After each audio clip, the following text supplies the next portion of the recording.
Riso, ia, te loa walu tatou aonga le fefenei ia aone ngalo lo mafofausi si tamaititile sa o mai semana onga tai au. Ona sa aune leo la walu I whalau niu ia ai wala au mai lo telefoni mai Australia. Ia o se atali ia o paanga o le tanto ministry a Yesu. Ia le sa whai te talo whapitona tai au. Ia o le si atali ina o Freddie Stowers ia na fia whaulawe tau ta vali. Ia lea soata mai o Australia. Ia. Tantu lang ona umalava ule manga ia fosia soata mala tau o il mea utupu I whanau. Hallelujah. Ia. Mantua foi lana ainga o tātou le tino tupu los whawelawe stangata ai te tau ia. Te whalongo tuaua lai te iei ma oi tono le o na whawelawe. Ia whapena foi le tino ke riso o tātou o le tino ke riso. Tau te tau whai tofu langona inoma. Ia langona whapena. Ia ve ia le li. Ia whatalofa whawhelo I tātou ainga. O lo whapena ono mai mo mai so staffo nei la rolangi. Ia mai no whale nei. Ia whawhelo ia tuai. Ia te o tō umalava. Ia o auna le atum wharitua. O uso Kerushano. Ia o la lava le whatawhaitauranga lo o iai. Ia whawhelo ia tu o lava o le tangata o le atua. Ia whapena na mafuta mene fiafi. Whawhelo ia tu swafa manu maloro tātou li o Jesu Keriso. Leo wa whaia me sili mo tātou. Amen. Ia a o iai lau tu supa ia. Whamone mole so e ane le Efeso mta umpoeono.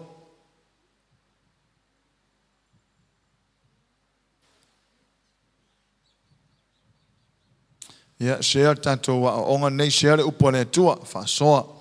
O I lava tangata e te lofa iai share iai le upo le li.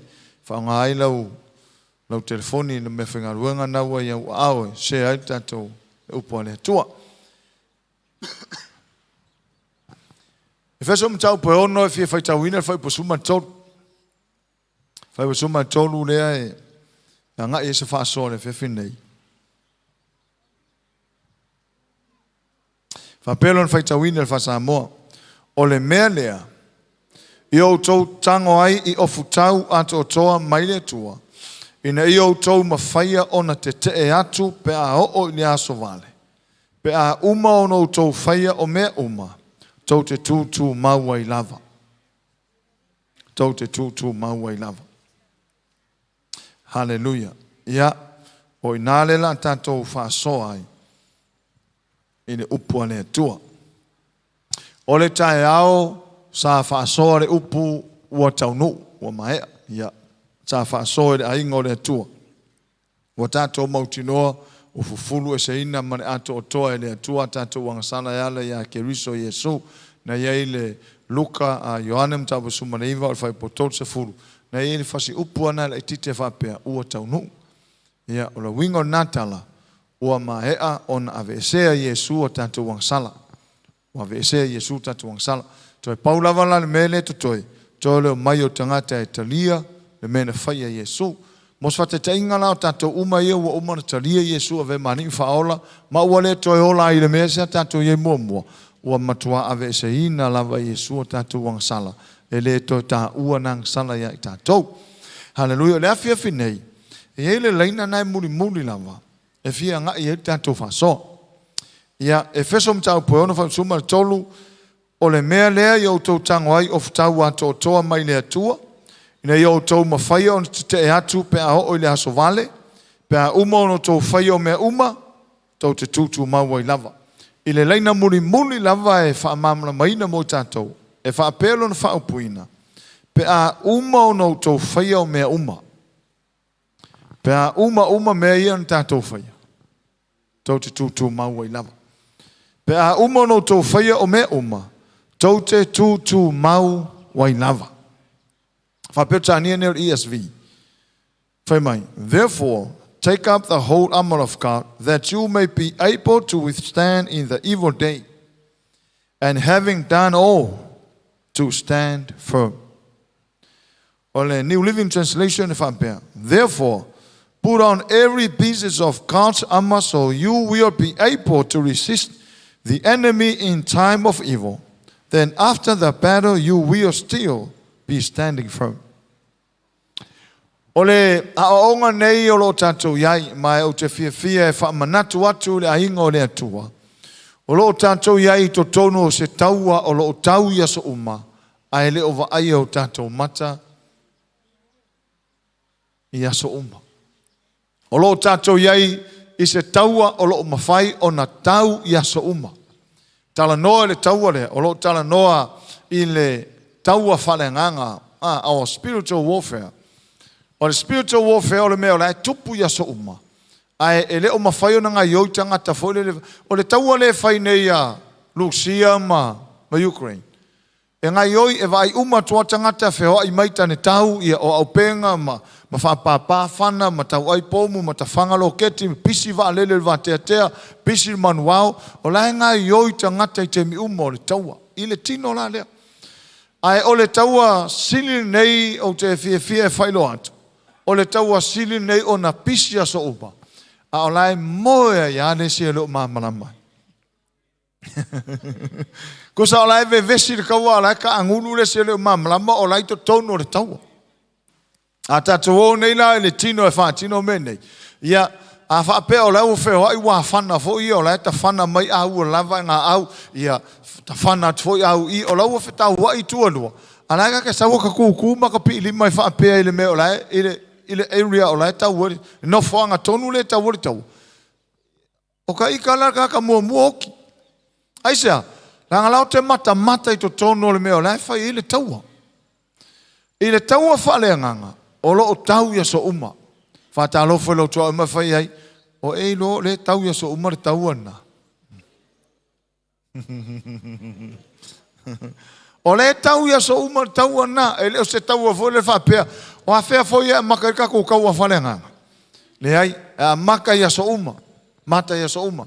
E lo le leia o malama o mai tātou o le se mua o so whai ke apolo whareko a sau leo wharsa. Ai le leila tangatanga e sau wharsa. Alau ka kia ke apolo la so se me ave kangua. Alanga sau wharsa. Sau ka fofo i mamu o kuwa lua ke apolo. So as a taun tātou malama o le malia me nei. Pe a on tātou le malama mai. I le tino le nei.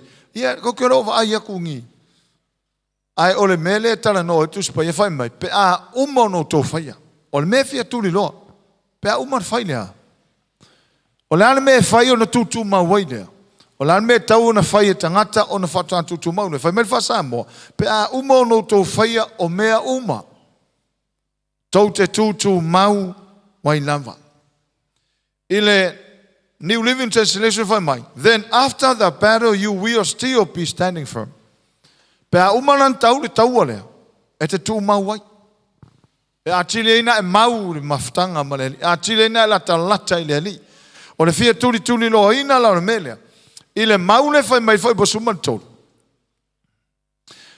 O le mea lea. O le whaatupu manatu ia o le amatanga o le mau. O le mea lea. O le mea lea e te tau wai. So o le amatanga na. E whai loa mai i tātou. E iai le me te tau na tātou me i ai. Whate ta inga. Ai a ngai, wa masani tātou sa mol mele. Ai a ngai o tu nei lu maa whale pe te a ngai le awara tele te savali vali. Ai o so whai o stai whau. O lan me mua tau te kiriki me ma whau me whai o lea. Pere isa maa e kangoa i lanu. E mua kango lalo wad ma whau experience au kak wha Samoa. E vai mai lo kai whau o kai kau ka kango lalo hanu le ako. E ina ris kai whau e kango ako au umanga wau. E vai mai ar kai whau e reo se maan mene kango i. E kusa e o so whai loa. Waka i loa le meka ke me iai. Waka i loa le meka ke kango iai. Attack loa, me i loa. Kango kuroi lalo le maa wau le maan me mua tango e Samoa pe avai ko sau kai whau. Ia ngai kilo solo po la se me o le ase me kau. E me i la upenga e wha. O lan me e ngai yoi wha pena. Ina ia tali leo so wha inga le wasau. E le me wha inga sau leo so wha inga le. Sau ka i whau mo kua whi. Ai mai yonga whori inga wha pena. Hello. Ne hai. O le me whai o lan me tate whaia. Tate tali i le oso wha inga. Ai le ma whainga sau se se o ko meke o ko ma whau tātou umau matutua na o le o so whaia mua kango i lalo ia wae maa whasoro a koa ka whakawha a wala o ka koa inga ma kango ai le maa o le ata le o vatua ina ia tātou lor mea tau te me i ai i le teime o so whainga ti apolo o le ti apolo e leo kai malo no E leo moe ki Apollo. Lae ngofo ma tilo ma mata po ai se ma fai no so fai nei o so fai tai ao o ane no so fai o ai foi se au loto le ai o so fai o ai se kalesia o ai se ainga ele maloro. Ai atau te olo in mene tau ole tau a fale nganga. E lua me se o lo o taritonu ma ta ofi e tangata. Me momo ele ma mafofo tangata. Me lona lua, ele amana ia tangata. Ono le nei le tu, me momo, ele va aise ki Apollo. Anga kako va ai umas ki Apollo. Sa mangu fai ngofia, fai kako fufuanga. A fa pe, e yesi se saura malama le fale o te mana tu, a resi vai taimina o matuiu. Le sila ali. O le mea mo ile fai tu, ele se me pelu. O resi alina. E lana au penga, o lana la au maa losi se funu lua. Mai lo leo ana o ia la lo na fale ia wa sau ngingo fongo fulonga fale a fa no ko ola mata vale wa fe mai fa longo ko fa peta na tanga kango ko mai le fanga ngai kur ka vale le li la le fanga manko wa umangi sau le li le fa makala o fa longo tu lon talinga wa ta umane au penga le o solo mai kango la ngafanga sau lo la fi fa pe ngeile i ko kongo longo poko ai longa o yesa fanga ka le ia ngā lafi ale malanga au penga. O le ele utu tau tutonu. La ua lafi o makua I kufa le lei ma lafi mfapupu fa pe malanga au penga. Ai mai lole au ngā oi ave langa TV sa o loko I kongo le fale ala fa pe ngeia ia mane au penga. O ngā ole maa fau. Boi ka fefe e faila au penga ala fau sau e ilanga au penga. Ia ilo o le fili e ilanga au penga. O le mea o le tala maa liela. Le lo sau ngeli ali ile malanga au penga lafi kongo longo fale. Ai o mai lole au ngā oi ave umame manga o ima ho. Ia ngā umaloa ka ruaku malanga fanga. O lai ruaku malanga au penga. E fie ni keru sian. Ke lo mewa o mai lo umavofau. So le fa pe uma whainga ki Apollo. O le si lai ngofo mala au penga. Ai sau ar ki Apollo ngā oi. Sau ar ki Apollo ngā oi fasim fa mo ki alai kua malanga au penga. O le tau alale, e makua I manga o mia lo tātou māmana mai. E rei foi se aso e lua kod ke Apollo, ma tu I atu lo maota, ia matatala mai fai toa, ia mwhape atu te Apollo. Hello, malo se fua, wa unei o te Apollo, wa usau o so fai o tau. E rei sesi, e rei ma se mea whape ngai o kupu. E rei mwhai sau ke Apollo whape kui mai e ka kala koa e kūmar ke Apollo whape ngeru ngaka ringa marong siu ka vi o maai ma o ngā ngifo siri. Nei ma se me, le iaia ma se o ka koua wa aise me whape nga. Ai o le me malia, o la e tupu I aso uma. Ai o so whai ala o keu siano. A o le tuli le maulea. Whai mai, o le mea lea, I o tau tango ai of tau ato toa mai lea tua. Ok, vaenga mo le mau, o le me e ta tau o na tātou wha, whetā ngofi of tau ato tō mai le tua. O le alma fuanga leo whai mai tuspa ia, e alanga ta tau o na tātou whetā ngofi of tau ato tō mai le tua. Melo na lua, ina ia tātou ma whai o na te te. E leise si ma fuanga e alai o na tātou, e alanga ta tau o na tātou whetā ngofi of tau ato tō. E ala ona mana o mia le tango tangata o ftau atoto ina ia mafaiona te te pe o le aso vale o le evil time le ka me fa peotania o aso wale so longa le iai le aso kongua ngai o so fai atu oi a o le vanga e ofu o ftau atoto mai le tua e le se ngofo fa pe no fa sama no tato malama mai menei e le mawhai on tātou no nofo wha sama noa se whatoa a apal o futau I le aso los whainga. E ne ai. E ofu o futau a to otoa I aso uma. E oso whai ane a ua tātou sauni. E stanga tālu tau ai. Se longa pāpā mai po mufuka mo moe mai la iai o le mea la tau alu o wheke alu e leo. Ke eni a ko mai ofu kaura kau le whale. Le ai. So stangata alu le taua, e alu wa umar wha au pengaina. So stangata alu le ami, e alu wa umar wha au pengaina. E le alu se alu e le se alu le ami alu wha pe o tatos whainga ala sa vani fōle le makamaka. Se longa vai kunga wa saua whana e ova pe whakare kui, ra uma mooi o. E mo mo e ngā ngai la kua mare pomu mua kul pomu ruma. Pa ia mo ve ka ku maka ki fanga. O ka se le lunga ka ngaka pa halpom. O mana ongala le au mai mo tanto. O le mele e tatau am tala fe ngai le. Le ofu ta. Lan mafuanga. Ina ia mafai ona tete. Mafai ona tete pe a ho i le aso vale.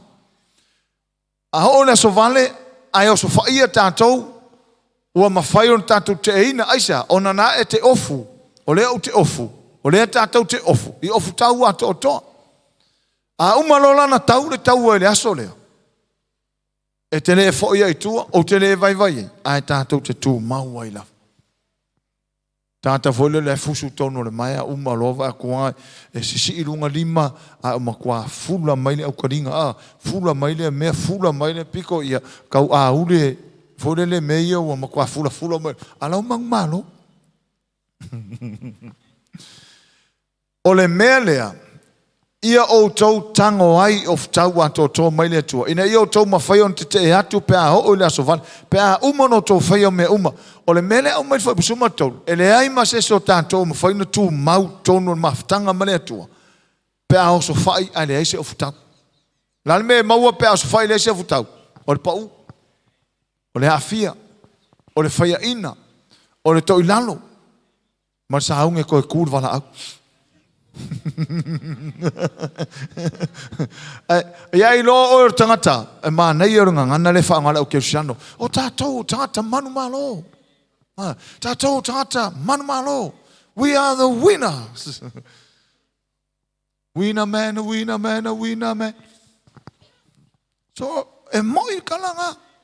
E sa or kalanga a o le whaatinonga o le ala mga o mia le ngā ruanga whaatino i aso uma tau te manu malo whatalo whale tangata manu malo a o ngewa i aso manu malo whai o tangata manu malo so se o se whainga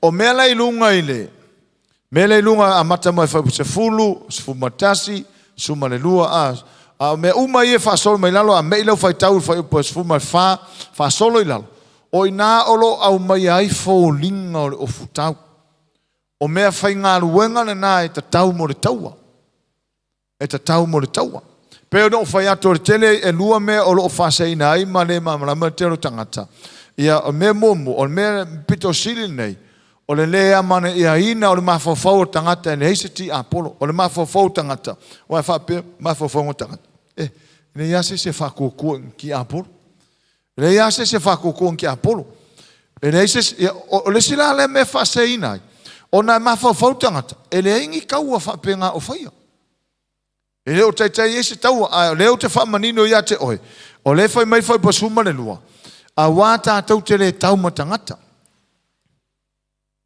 a o ali isili, fai pule, ali o pōriuri, manganga leanga.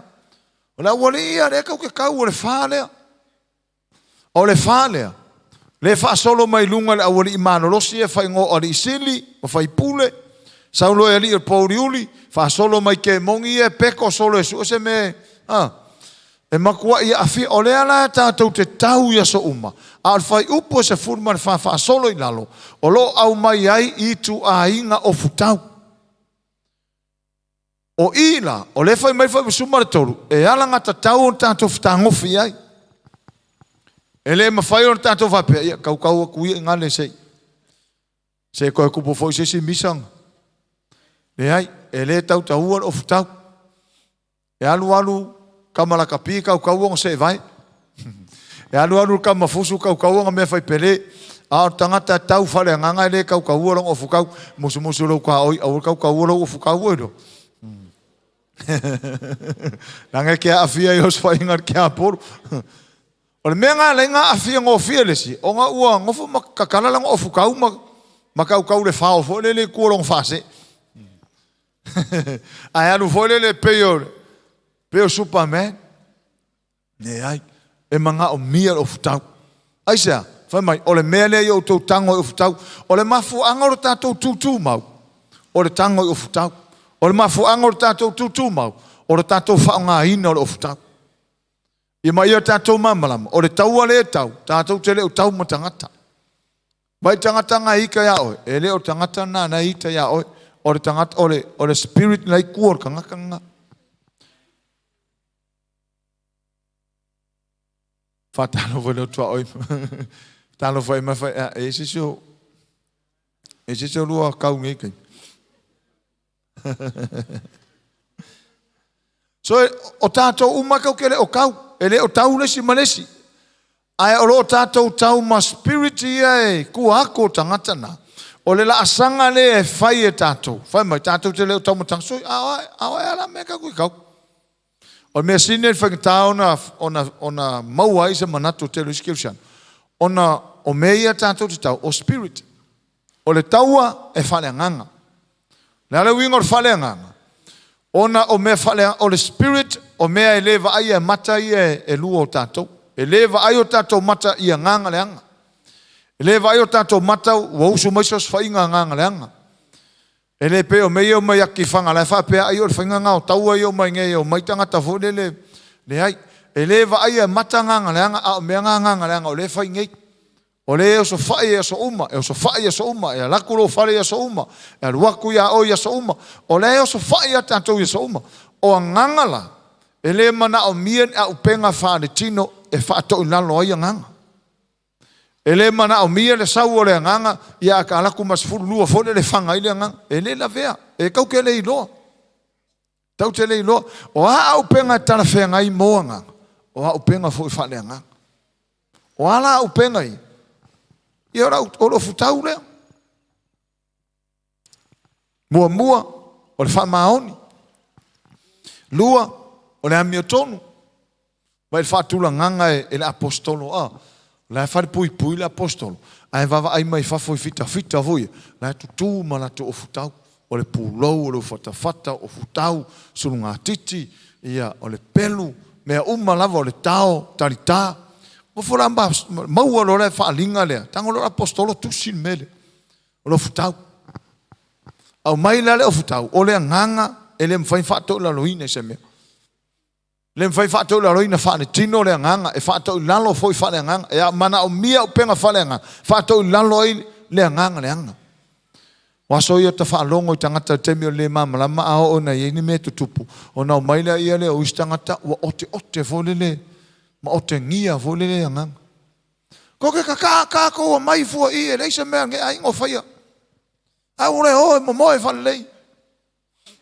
Peore o ke alise ringa whai kunga mau. Ko ke kao ko ma ko ka kia ngā o rai o mai ka ngaka sa mai kongor whare. Pe whoringa mai o aku kakai o whio ke o e kau mai si ka kakai. O ka se le mama lamo tangata. A o penga i e tau te whaatou lalo ina ai spirit ia. Mua o le whaamaoni. O le whaamaoni, o le taratala noa whaamaoni. Ma le stangata, usa e le ai ma se mea, mana tua e au le tala Iesu le whai mai. Whai mai, ua sau fo i le ali o neila lo langi ua Iesu e se mea tau. E le maua se mea tau. Sau le ki apolo e sua Iesu le ima se ilo Iesu le se pepelo lo fofonga. Le ai ma se mea tasi o no maua le ti apolo Iesu. So e alu ala Iesu le sa tau lo alu Iesu tunga mau. E le iai ma se ila e kasi o Iesu ua maua le ki apolo. Fiu le ki apolo e sua le ima se mea. Se lala apalai mai menge ia tātou whanau a lea tua. Tau fo tātou apalai a ongo tātou le no fo laulangi. O ki apolo fo le laulangi, o ki apolo le peko solo le vangi mongimo, ma saula lo ngei, ma kama whai o so whai tātou, so e mga mia no tātou mamala mai. O le tau ala, e mana o mia le ofu le kaunga e ofu hai. Kau ke fiu e su ele mau se whano se sainga, ele mau se whane o loa fōne, e mau e le upua le atua. O le ale vaenga mo le ofu, o le whaamaoni. Ale vaenga mo le ofu o le fusi. Tala no le fusi. O le fusi pa. E vai atu paulo. O le le fusi pa uole. O le fita. O le asulua i ngā le fusi pa ula ngā pelu. O la ngā pelu. O la ngā mai pelu. O ngā upenga uma. O le wha ngā le fusi pa ua suluai. Lua. E vai atu paulo. O le ngā le fusi pa. E tā hofi umaile o futau. Awa ale se fusi pa. Ia wa kupu whaamlawe o ku waki whanga. Pe ale se fusi pa. E manga o mila fusi pa. O wha mai lola i la apostolo. O fusi pa ule manga i a tuu i le wha maoni. E fusi ai lea. Suru ngā titi. fusi sunga titi. Ole aonga ai mata le ia fale nganga fa fonga. Ai mata le ile ofutau o le fita. Ko kikia ua mea uma o vaenga umolo na tino. E o lava lai sunga titi e ngata ifo i lalo ona tuli. Le momole le lau sakeke ngā fo le ua mea. O sakete ua mea. E pui ai ona i tu tino sa. E pui ele vaenga le o ia i luma matua. Fito e whao ngā e sulu ai. A au mai fo la le whale nganga i tatauna na ngalue. O na fusi ai le wha mahoni o tangata. So e kakaunga wha mahongi le tūlea. Ke lo leo so whainga ke le ana ki apolo le sauru kai mingi. Wa makua i tele a tangata a fiai. O le mea lor muri lua. O le wha mahoni le na.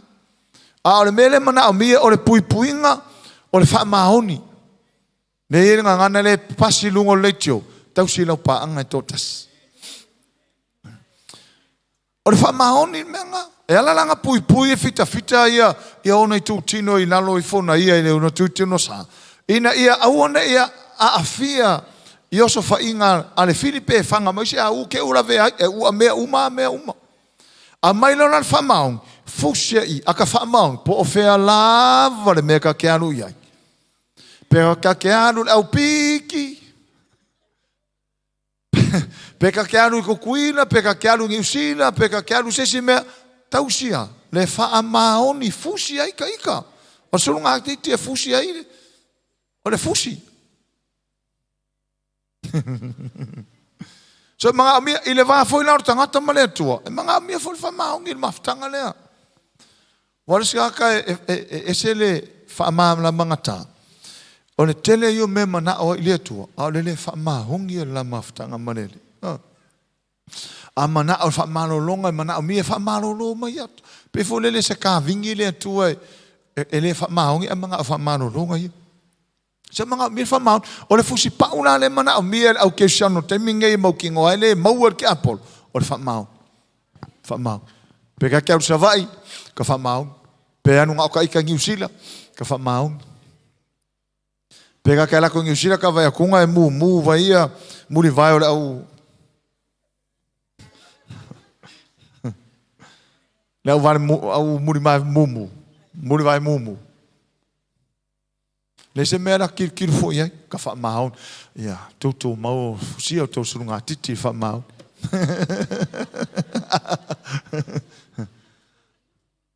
wa ke si la fieros fa inga kelengar ke apolo le sa ngei e pa u e ka manolo ai mai sa fa fiau ia le o so fa ia so sesi ai o lale me ka fieros fa inga lale me e fanga mai ke apolo langa a ule o mo le ola faita anga mo le ola mo le lua ai ka fa ko ila loinga ile fa mau so me la i o le so fa ke apolo ke mingi wa nga tatau o tanto a apatu ile o futaule ai mua mai fuspa ese sin kan o fuspa ule sai ese manga mi fuspa o la fuspa o fa mau foi lo tua o fa maun truth fa maun por me moni amen o la vai ngalo na lu lo futau o la lu fata o la mi oton o lo tau fi fata o la mi oton so ele ma faila nga vai mai se si fo le ka ika o la ka ke ferwai ka alu le fale ka pe fo le ka i lumba le ami o tonu lo to fata e fanga mai ke apolanga au kua ia le ala po le ami o tonu nga ka i lum ele o le fanga nga le me por arco inga kusele ngope ka alu fo ka i lumba lo ko fata pe ka pika lo ka faku Jesus e ka ke afia fa akase mo le ngonga ele o le fanga o le application le e tele na se tangata lo latu faunga ina o le ami o tonu, o le me tala whengai matonu i le whina ngalo le atua. Ta te whaia le mea e tonu ma le whina ngalo le atua. E ele mea tonu ia tau, a e vatu ina, e le tonu ia oi. E ele mea tonu ia tatou, a e vatu le atua, e le tonu ai. A le mea le tonu le whina ngalo le atua, o le mea langa kaunga hanua o whai. Kaunga ho tatou e whai. O le ha mio o tonu righteousness, o le mea ua tonu masao i le whina ngalo o le atua. E faila na ma mio ton e ui lavala na le iso tatali so tau fata tu se sa mio ton a va maka mai ki Apollo o le loar ki Apollo me nga lu mo fat la loar ki Apollo la nga fale nga ngor ki Apollo le va yuta to mata ai va ai mar ki Apollo ya kako e le va ai o tanto mata temoni ai tilo le mata moni ata to tilo mai la mata temoni o le fusi tato sunga titi fa mau tilo mai mata temoni o la ia ile fata o le amio ton o la ka ke faia ele ma faila fa per ki Apollo ka ko sa ungi o sofa ni ai e mau me mar ki Apollo ai sia va ai mar ki Apollo o la ia u fata o le amio ton va ai mai sulunga titso le fa mau mai o langa faila o kusi o le kenkiki ala fa mau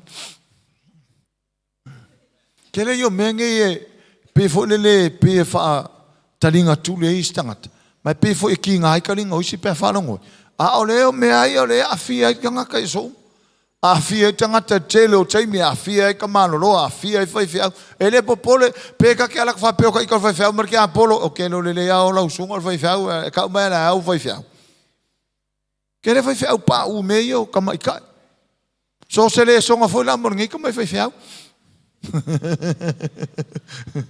so ele ama se so ka ko ele fa so inga me ia aleluia ai ka ke lo e alanga o mai me ia o nga e lo e sila fia leile tua e ia os fa inga ke Apollo sau ia ka ko so ele mfai lan tu o no ina ta to le tua au mai lo mal vaenga le fa hale le nga pa ia Apollo ta watu la o fula le mfai fa to la lo le o fu of tau atoto ele afa atoto me foua o lea, o le wha maoni por mea moni, o lea meo tonu, se e vai o le tala lelei. The gospel. Tala lelei. E o winga iau ta se e vai e se. E winga i ko inga vai e winga i le mele ta te alu e fai. O le tala lelei, a ka sa vale ku i, o le tala lelei le tu, a ka sa vale ku i, o le tala lelei le tu, a ka sa vale ku lokua oi, o le tala lelei le tu. Ke le vai o sa vali e se kala lai,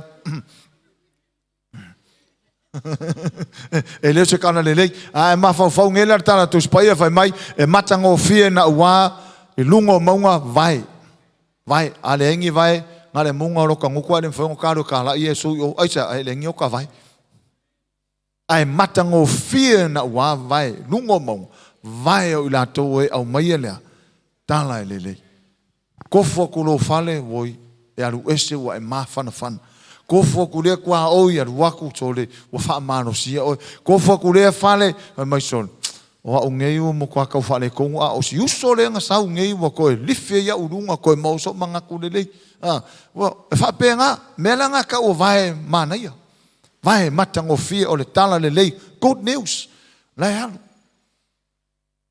ao mata mai foi pe foi ni tangata e sa vai la vai fai lo tua oi vai o ka ua vai o le tala lele. A o le mangai o le mea ngai fai o fai mai sau ninga o le file mu. Ele o vai e alu ave le tala lele e tupu o le file mu. Ele ungi vai alu ave se tala e tupu o se vesi. Praise the Lord. Fai lo tua oi e ila wa una vai o le file mu. Vai o le file mu.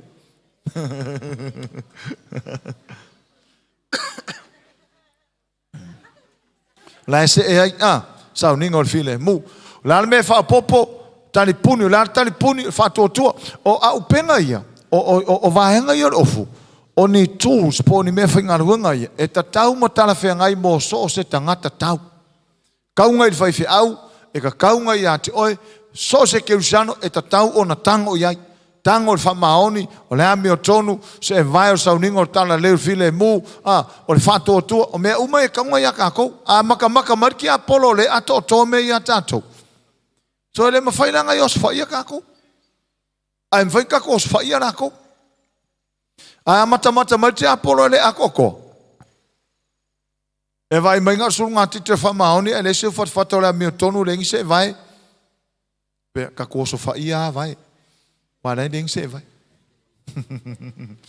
mà đấy mang ai ông sẽ vậy, phô phô qua pha cầu, ai đến sẽ vậy, câu kia đấy afia sẽ vậy đó, O se e vai lai e mana o mia o le tala le lei.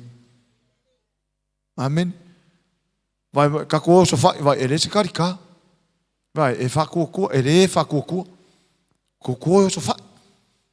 So o so skanga ka kaua e kaunga so karika. Kaunga se ka karika. O le tarita. O lona nga o le talingo. Kaliele ma e kaliele au e kaliele kala e kaliele apisi. So se fanga la e fanga mai ke apolo. Ala e fanga lea. Tali pupuni o la tali pupuni. O le whātua tua. So e ala ngata tau ala ka ko whai ala a ka ko le whai. Kau kere kukuma. Mea ngā lenga whai me ia ile o langa o les. Mea ngā lenga alu luma lesi ko sau kua. Ia e ta tau matara whai ngai o nā. Tātou apa i mea ia. O la mea tau matara whai ngai o tātou whai. Wha maoni. O la mea tonu. O le whātua tua. Vai. Se e vai o tana le lei. Praise the Lord. Sau lalo, o le mea ngā le whātua tua, mai e whaapopo i nā mea umaronga winga wa okei, su ngā titi okei, i a ruwhatwhata wa seki, i a kangorola i a lautarita. O le whātua tua. O le whātua tua. Whai mai. E mawhai eo na tātoua. Tinei uwhanawhana mu malawa ti apolo. So se uwhanawhana ti apolo e whana mai. E le kai a whaina tangata. O loo iaila na tari popuni o le whaatutua. Mai a whanga mai whai mai. E mawhai eo na tinei uwhanawhana mu malawa. A whanga mai e le a whaina i oe. Tinei uwhanawhana. So se uwhanawhanga lai sau. Kau kere sa vavari sa vale la wala vakungwa lele mai le ufanga fode de mumupi ko rumok alo va pe me ai so fa inga sa o fe siti fa mole e fa fenga kupul me nga ufana mu mala o le me piko sile le ngo so fa yo tato ma fo fa ke ngo fo ngo fo isi kai mia sa ma fo fongo ke apolo va ai wa ne ko ya nga le imo so wa nga kas sine lo walu ke pule lo wolo Sino laro ke pule lo wola ke file mua. Ke a leo whapea. O sa onga la leo le mea. Ke ofu ia oi. Lo koe fia ngofu ai ngā laku ngea i oi. O ke ofu ia oi. Ke ofu maro koe karia.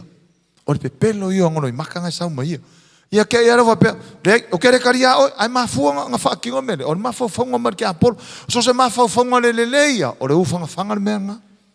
O le ufanga whanga mumu. Mafua whaunga e whaalongolongo atu tangata. E le lei le mea sau lai. Karango me longo mafua whau. Ia o le whaatua tua ki ngei.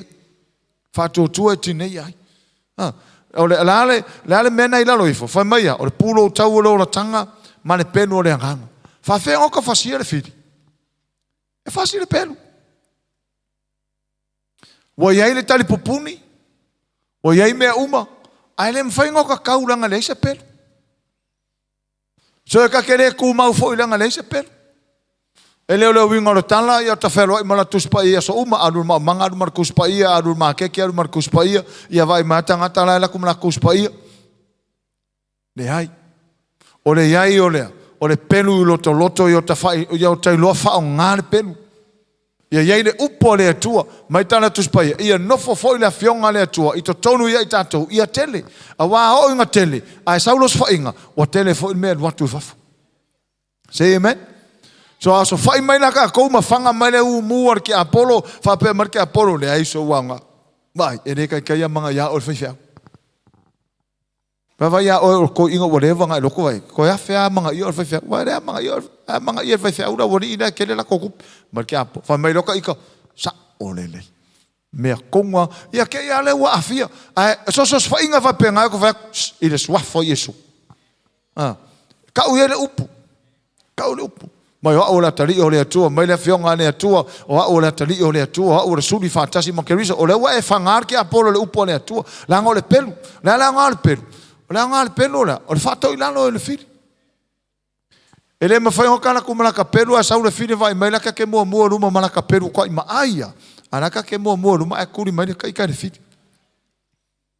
So se penu maaia. E ka kauanga whaonga. Tali puni o le whatotua ma le pelu le nganga. E swafa Yesu aru ese. Amen. E ro whaonga le pelu. Le se aru le kaua e. E ku le kaua. Waka o koa o fukau. O le pūlau e fore le. E le ila se pulfanga. Mea uma. Kau pomu i le se piko. Kau pomu i le se piko. Ka ma ingai fi wasoa. Korkingo nga au penga. Ia e o so whai mai le whiri. Ara anu le akoma ave ngei mau au penga. O lai anu le akoma ave au penga. Whai mai whai kai. Whai mai. Whawhe enga whai ngana ngi me. Whawhe. Ia e whanga mai le whiri. Ia hoki ala e kau so e pe whawhe. Le so se ku. Wa well trained. Wa well prepared. Wa sa ungi. Amene. E le mawhai anga sau o so whai mai le whiri. Ia whai pe. Pe whawhe enga. Whawhe enga sa sauri i ngei pe. Le ai. Ele ko inga fa nga ina fo le fa pe so fa el filho fa pe o yo va la volo le ma mo o ia le se me tomativa ele o le finga nga ka ke le o so fa ia fa pe nga pe ka o ko le me pogsa o yo va le ma mo o le upu an watu le nguto le tangata o le atua e o so fa mai Yesu a wa ua tu sia e te ele ai ma se nga o le atua te ifo ia vai kasi nga o so fa la o so fai mai sa kangi e o so fai Yesu o lama fa ka inga fa penga application ka ko le upo ne tu ka ke o so fai for ke apolo lu ka ke o so fai ke apolo lu wang yu fanga mu ar ke apolo ka ke fa longo ko yai e o so fai ta to le upo lango le upo le pelu e sili no mai per uma fa ta mai no tu o le upo le tu fa mai ma le pelu le nganga ma fa le pelu le nganga o le pelu e whawhanga i le nganga. O le pelu e awa i le nganga.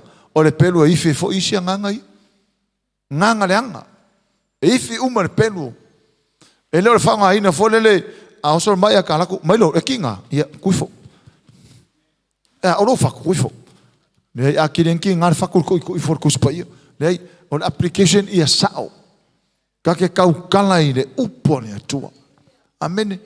Tatau tala i le upo le atua. A fai mai le ke apolo, wale iso wa ngā, a fai mai le upo le atua, sa kangi mai le upo le atua. Wa o le uru le o hau se hiu. Aleluia. So e kene i o me ma fai apala ia. Mai a tile on tatau wa, tutu mau.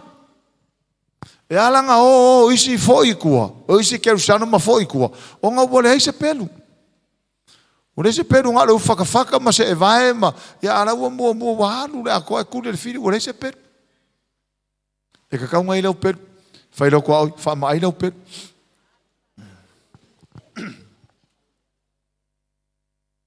Tātou mata i, tu lou lava nei tātou anganu Samoa. Tātou mata i nei tātou matai matangata Samoa. So lewa makua oa matamau a inga i whaarupenga matala o le vavau. Sa whai loko inga, o whea e anga i mai ai, ia e whain kā lango, lango ngā renga masa hel, langi koe umako e whau lango. Leo, o kele me whapenga? Ai whaia inga ia so umai sea, misi le upo le atua. Le lei meo re angangu, le lei whaarupenga, le lei le kele o mea, le lei kala whaasor piko, le lei kala o vavau, ai misi le upo e olai. Ngā al whaia inga la le me mau. So e whaamarosia la tātou. La le mafuanga o tātou tutu mau wailava. O lo tātou iai o futau atoa. Tātou loa whaonga. Tātou loa whaatino. Tātou wola ia so uma. Whai mai. Ma ia o tau avel pulo o tau o lolatanga. Ma le pelu o le anganga. O le pelu o le anganga. O le awhionga a le atua le. Ia o tai loa whaonga. Ia o tātou tala ai. Amene. O so whai mai whaika ika e le ki apolo wa ki ngalo kauru o ka kaukala lo kauru le upo le atua kaukala lo ko mangava le upo le atua ka o fea lava le me ti ngalo tatino o tautala ia i le upo le atua fa peo na faia Yesu a wa o tusia it is written in the word le wa ia le wa o tusia so le upula o le pelu kau ke kauai so kau ke kuku maula pe a faia kau ke lo apply le me o le si o so fai loa ku ulor upo le tu ai fai nga upu. E o so fai loa ku ulor upo le tu ai fai ala nga ia upu. La me mo. Ngal mo ni e lumo rengu. Kul fa masingo ngai sa langa wale fa le upo le tu nga ole upo le tu fa ko ila Lord ki Apollo ai le mafai so ka ko poko ele mafai ska ko upu ai mafai ele upu ale atua fai lo tu ai na ole upo ale atua e fa to ila Lord fit amen so ole afoi Ole vaenga sini la leo na taua, mai ta tau o na wha upengaina. O mea i wa wha matala mai wha pasfuru tolu, wha solo mai le su wha su lima su on su fitu, e ho wha pasu walu. O mea i wa o mai e le atua wha a upengaina i tato. Talia lo tangata i Yesua ve mani whaola. Avelo na ola moleli. Sau lore nganga po i e wha upengai mea, a mata wha maa malama, ma wha manino, ma wha iloa, ia a mata wha upenga. Tato umala, ia lo uma wha upenga oe. Ole wa ayatu o les tangata ia te oe, ole wa ayatu au ia te oe, ma lo sisila mai, e le eima sa upenga o whanua ima. A ole wa ai mai ar ki Apollo, o lo wha upenga ina oe le atua. Langa e whalenga, e le mwhainu wa ai tato matai. Ai o lo o iai mea na ia tato. Wha upenga ina i tato. Hallelujah. Se i sila foi lea i le Efeso e wha. Ia, tātou tusi muni lea. Efeso e whawhai po sumatas. Whai mai le leina nā. Whai mai. Na ia tu ina mai foi inisi e whai ma apostolo. O isi foi e whai ma perfeta. O isi foi e fola le tana le lei. O isi foi e whai ma leo. A toa ma wao. Whai suma lua. Le alma fuanga lo mainga o mea lofana i tonu le kalesia. Whai mai ia. Ina ia wha a toa ina aile au pa ia. O lan me whai pe a toa lau pa ia. La tau te whai aile ngā luenga a au auna. O la ngā luenga au auna. Ia ati na e aile tino o keriso. Se i o na mātutua i tātou. Whai pusuma tau se i o. Se i tātou o atu o i tātou malawa male loto ngatasi i whātou tua male lo leo le alo le atua. O le mafuangale ngā mai e le fivefold ministry gifti le tonu le kalesia. Ina ia toa leo pa ia o mai leo pa ia whai ngā luenga au auna. O le mafuanga fole na mai e ia o penga ia i o futau ia. Wha upu mai o futau vahenga o futau. A le au tu a toa lava. E wha au penga ina i tātou. Ina imfo tātou tu mau. A whaina ua e manatu ifo o lewa na i tonu o whaoratanga o lo e langona ina pele le leo le atua. E mafua mai ono mea ia. Le alenga e fia. Ti ngā le tele o le sami sou e te whaimalanga ai. A te langona lava lau oli malo fia le li malo tu mauasha. Ona o lea e te soifua maola e mea nei. So e mawhai vauntoi whamanatu ia i tātou le ainga o le atua. Wa ta tau matala whia ngai o na tātou toi o e vai mei. Aisea, langa tau te le tau matangata. Whawhen tātou tau mati Apollo. Whai pasu whanga i suwan. Ia o tau ta talo lea nganga ia so malawa i tau talonga mwhātonga uma. Ia o tau matala pia lava nei mea. Mamatua tau sisi whātonga mo tangata pa ia o malawa. E matu wā mana o mia le tatalo tangata. Mana o mia le tātou tatalo. O lea lau tātou whanangolongo nei. Tātou te le tau matangata o li sin whai pule mari o poliuli manganga leanga.